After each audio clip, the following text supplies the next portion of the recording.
بسم اللہ الرحمن الرحیم الحمد للہ رب العالمین والصلاة والسلام علی سید المرسلین وعلی آلہ واصحابہ اجمعین اما بعد فاعوذ باللہ من الشیطان الرجیم بسم اللہ الرحمن الرحیم لئن شکرتم لازیدنکم ولئن کفرتم ان عذابی لشدید وقال النبی صلی اللہ علیہ وسلم الا فلیبلغ الشاہد الغائب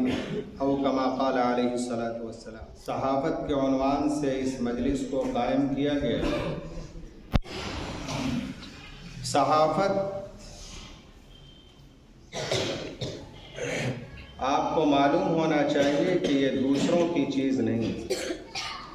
یہ ہماری چیز ہے، اور یہ صحافت کی یہ وہ امانت ہے جس امانت کو رسول اللہ صلی اللہ علیہ وسلم نے برسوں پہلے ہم سبوں کے حوالے کیا تھا، جس امانت کو ہم نے پس پشت ڈال دیا۔ نبی کریم صلی اللہ علیہ وسلم نے جس امانت کی حوالگی جن الفاظ میں کی ہے، آپ صلی اللہ علیہ وسلم نے اس امانت کو جن الفاظ کے ذریعے سے ہم سبوں کو اور پوری امت کو اور آنے والی پوری امت مسلمہ کو جو حوالہ کیا ہے انہی الفاظ سے، الا فلیبلغ الشاہد الغائب۔ اس لیے صحافت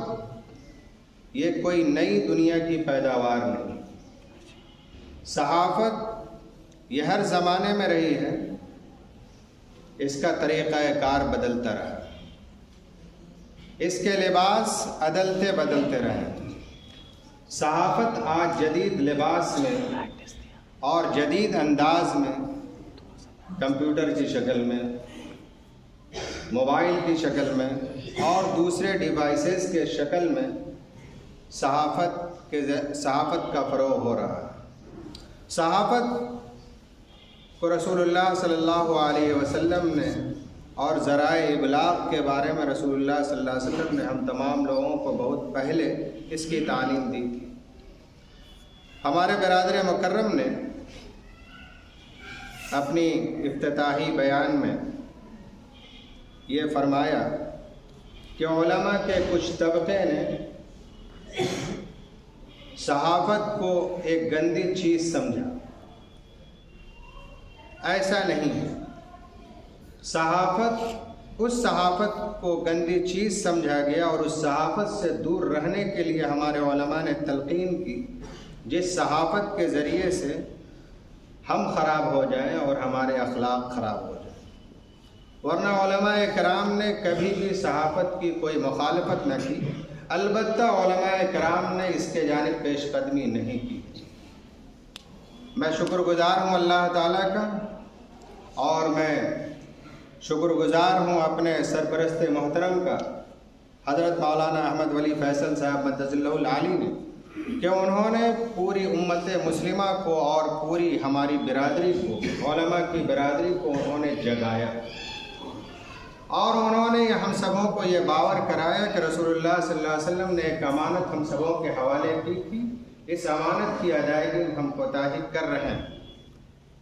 اب آپ لوگوں کی ذمہ داری ہے کہ آپ اس امانت کے بوجھ کو اپنے کاندھوں پر اٹھائیں کہ رسول اللہ صلی اللہ علیہ وسلم کی اس دنیا سے چلے جانے کے بعد اب کوئی دوسرا نبی نہیں آنے والا ہے۔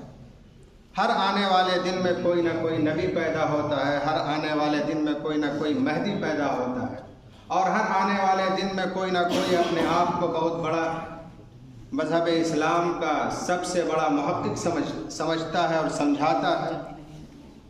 حضرت مولانا احمد ولی فیصل صاحب مدث اللہ العالی نے ہم سبوں کو جگایا اور بتلایا کہ رسول اللہ صلی اللہ علیہ وسلم نے جو امانت حوالے کی ہے اس امانت کو اب آپ کام میں لائیں، اور ہر دن جو نئے نئے مدعیان نبوت پیدا ہو رہے ہیں اور دین میں شر انگیزی اور فتنہ پیدا کرنے والے لوگ پیدا کر رہے ہیں، آپ قرآن اور حدیث کی تعلیم کو آپ